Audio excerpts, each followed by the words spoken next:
Hello everyone, welcome back to this session. आज की इस वीडियो में हम एक्सेल के उन सभी बेसिक फंक्शंस को सीखने वाले हैं जिनका इस्तेमाल हर एक एक्सेल यूजर को आना चाहिए। तो चलिए आज का वीडियो शुरू करते हैं। आज का हमारा पहला टॉपिक होगा कुछ ऐसे बेसिक फंक्शन जो हम होम टैब में इस्तेमाल करते हैं और जिनका इस्तेमाल बहुत ज़्यादा बार किया जाता है, जैसे fill colour, text colour, border, alignment, bold, italic, underline and copy paste. तो चलिए एक एक ऑप्शंस को यूज करके देखते हैं। पहला हमारा ऑप्शन है फिल कलर का। फिल कलर हम कैसे करते हैं? अगर मान लिया हमें इस फॉन्ट को कलर करना है या इसे हाईलाइट करना है, तो इसके लिए सिंपली यहाँ पे फिल कलर पे आना है और यहाँ पे अपने अकॉर्डिंग से मुझे कलर चूज करना होगा। और कलर चूज करने के बाद आप देखोगे कि आपका जो कलर आपने चूज किया होगा वो आपके सेल में फिल हो जाता है। नेक्स्ट, अगर इसी ऑप्शन को आप रिपीट करना चाहते हो तो इसके लिए सिंपली आप F4 बटन को प्रेस करके इसे आप रिपीट कर सकते हो। मान लिया अगर आपको बार बार हाईलाइट करना है तो आप फंक्शन के साथ F4 या F4 बटन प्रेस करके कर सकते हो। नेक्स्ट ऑप्शन आता है टेक्स्ट कलर का। जैसे आपने अभी बैकग्राउंड को फिल किया है लेकिन टेक्स्ट का कलर आप देखोगे तो चेंज नहीं हुआ है, लेकिन अगर आप टेक्स्ट का कलर चेंज करना चाहते हो तो सिंपली आपको यहाँ पे आना है टेक्स्ट कलर पे और यहाँ पे अपने अकॉर्डिंग से कलर चूज करना है और जो कलर आप चूज करके क्लिक कर देंगे आप देखोगे कि वही टेक्स्ट कलर आपको मिल जाएगा। तो ये होता है टेक्स्ट कलर।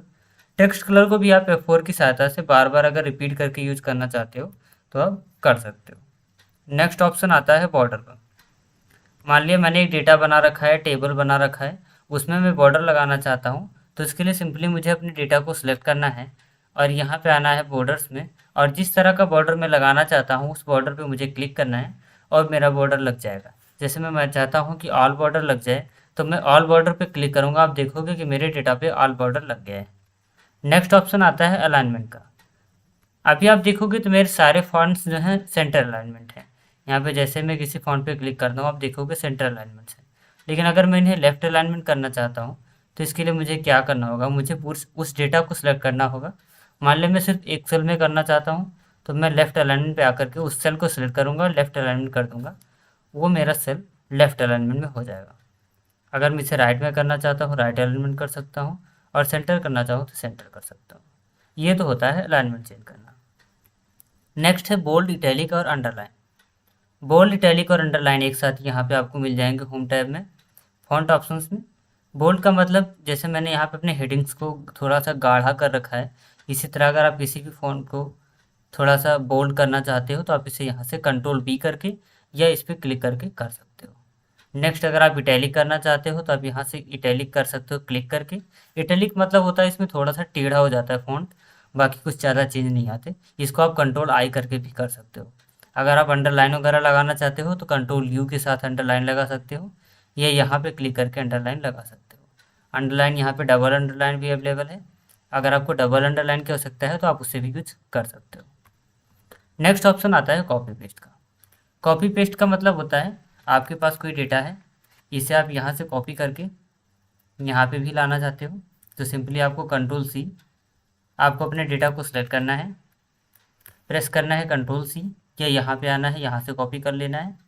देन आपको जहाँ पे पेस्ट करना है वहाँ पे क्लिक करना है और जाके यहाँ से या तो आपको पेस्ट कर देना है होम टैब में क्लिपबोर्ड से या आपको Ctrl+B, बी फॉर बैन। यहाँ पे आप जब पेस्ट पे आते हो तो आप देखोगे कंट्रोल के साथ बी, इसका शॉर्टकट आ जाता है, उसको आपको प्रेस कर देना और आपका डेटा यहाँ पे पेस्ट हो जाएगा। पेस्ट करने का एक शॉर्टकट और होता है, आपको अपना डेटा सेलेक्ट करना है, कंट्रोल बटन प्रेस करना है और यहाँ पे जैसे ही आप कॉर्नर पे लाते हो आप देखोगे कि आपके कर्सर के साथ एक प्लस बटन से आ जाता है। उसके बाद आपको क्या करना है, लेफ्ट की के साथ इसे कहीं पे भी ड्रैग करके छोड़ देना है, आप देखोगे आपके डेटा वहाँ पे कॉपी हो जाता है। नेक्स्ट हमारा जो ऑप्शन है, आज का जो फंक्शन है जो हम सीखने वाले हैं वो है फिल सीरीज का। फिल सीरीज का इस्तेमाल हम बहुत ज़्यादा करते हैं। कभी कभी हमारे पास जब एक लेंदी डेटा होता है, जैसे मेरे पास डेटा तो बहुत ज़्यादा बड़ा नहीं है, लेकिन अगर आपके पास बहुत बड़ा डेटा होता है तो उसमें आपको सीरीज पेस्ट करने में या सीरीज लिखने में काफ़ी दिक्कत आती है। तो सीरीज लिखने के सिंपली 3 तरीके होते हैं। एक तरीका होता है कि आप कोई भी नंबर पुट कर दो।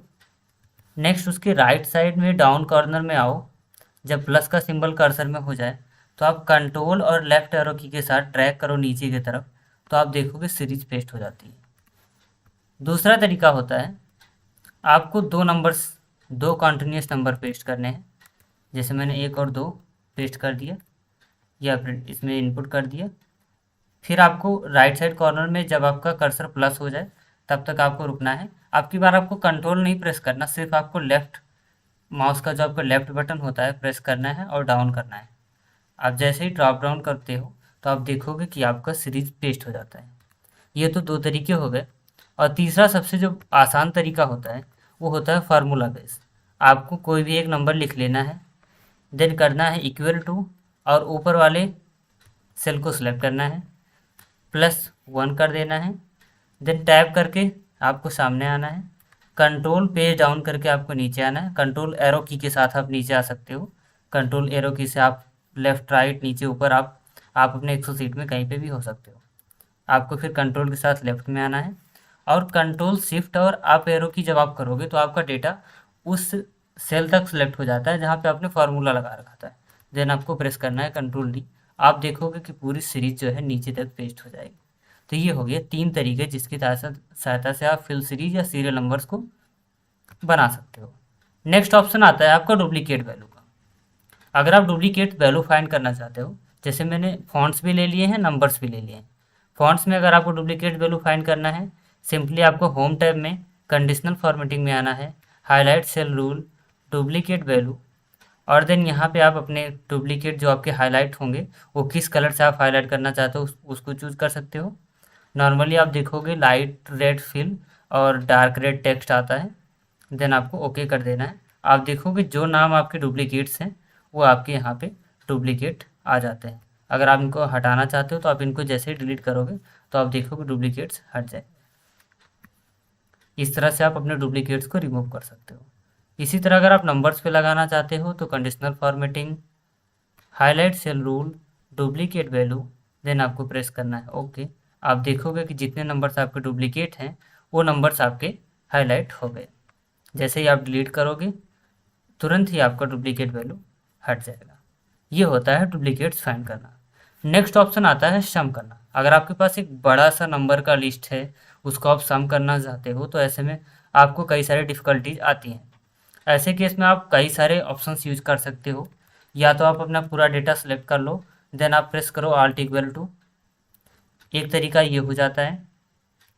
या आप अपना डेटा बिना सेलेक्ट किए भी Alt के साथ इक्वल टू प्रेस करो, लेकिन उसके लिए आपको आपकी नंबर्स की जो लास्ट सेल होगा उसमें जाना है और Alt के साथ इक्वल टू प्रेस करना है। जैसे ही आप Alt के साथ इक्वल टू प्रेस करते हो कुछ इस तरह का फार्मूला आता है और देन आपको प्रेस करना होता है इंटर। आप देखोगे कि आपका डेटा सम होके आ जाता है। एक तीसरा तरीका भी होता है कि आपको आपके लास्ट सेल में जाना है और होम टैब में आना है। यहाँ पे सिग्मा छपा होता है। जैसे ही आप इस पर क्लिक करोगे आपका डेटा कुछ इस तरह से आएगा और देन आपको इंटर प्रेस करना है और आप देखोगे कि आपका डेटा सम हो जाएगा। ये हो जाता है सम फंक्शन। नेक्स्ट ऑप्शन आपका आता है फिल्टर का। आपके पास कोई डेटा है, आप इसमें फ़िल्टर लगाना चाहते हो। जैसे मैं फ़िल्टर लगाना चाहता हूँ कि जितने स्टूडेंट पास हैं सिर्फ उनकी लिस्ट आ जाए, या सिर्फ मैं ऐसे बच्चों की लिस्ट निकालना चाहता हूँ, ऐसे स्टूडेंट्स की लिस्ट निकालना चाहता हूँ जिन्होंने डिक्टेशन मार्क्स गेन किए हैं। ऐसे केस में जब हम फ़िल्टर लगाते हैं तो हमें क्या करना होता है, आपने जो हेडिंग टैब जो हेडिंग रो होता है उसको हमें सेलेक्ट करना है। फ़िल्टर लगाने के लिए पहला स्टेप होता है हेडिंग रो, जो आपका जो हेडिंग है उसे आपको सेलेक्ट करना है। कंट्रोल शिफ्ट के साथ L बटन प्रेस करना है, या सिंपली आप यहाँ शॉर्ट फिल्टर में आकर के यहाँ से भी फ़िल्टर लगा सकते हो, या फिल्टर पे क्लिक करके भी फ़िल्टर लगा सकते हो। नेक्स्ट आप जो फ़िल्टर अप्लाई करना चाहते हो वो अपने अकॉर्डिंग आप कर सकते हो। जैसे मैं चाह रहा हूँ कि सिर्फ डिक्टेशन मार्क्स वाले स्टूडेंट्स के नाम आ जाए और उनका लिस्ट आ जाए, तो मैंने डिक्टेशन को सिलेक्ट किया और वो आप देख सकते हो यहाँ पे आ गया। मान लिया मैं सब्जेक्ट वाइज देखना चाहता हूँ कि सिर्फ जिसने इंग्लिश में डिक्टेशन गेन किया हो उसी का नाम है, तो मैं यहाँ से इंग्लिश पे क्लिक करूँगा, देन प्रेस ओके करूँगा। आप देखोगे इंग्लिश में जिस स्टूडेंट ने गेन किया हुआ है डिक्टेशन उसका नाम यहाँ पे आ जाता है। तो ये होता है फ़िल्टर का इस्तेमाल करना। जब आप फ़िल्टर को अगर हटाना चाहते हो तो सिंपली कंट्रोल शिफ्ट L करना है। फिर से आपको अपने कहीं भी चार्ट में क्लिक करना है और कंट्रोल शिफ्ट L करना है। जैसे ही आप करोगे आपका फ़िल्टर रिमूव हो जाता है। तो ये कुछ एक्सेल के बेसिक फंक्शन हैं जिनका इस्तेमाल हम डेली बेसिस पे करते हैं, और बिना इनका इस्तेमाल किए हम एक्सेल को अच्छी इफिशिएंसी में यूज़ नहीं कर सकते। तो आज की वीडियो में इतना ही, फिर मिलते हैं नेक्स्ट वीडियो में। Thanks for watching.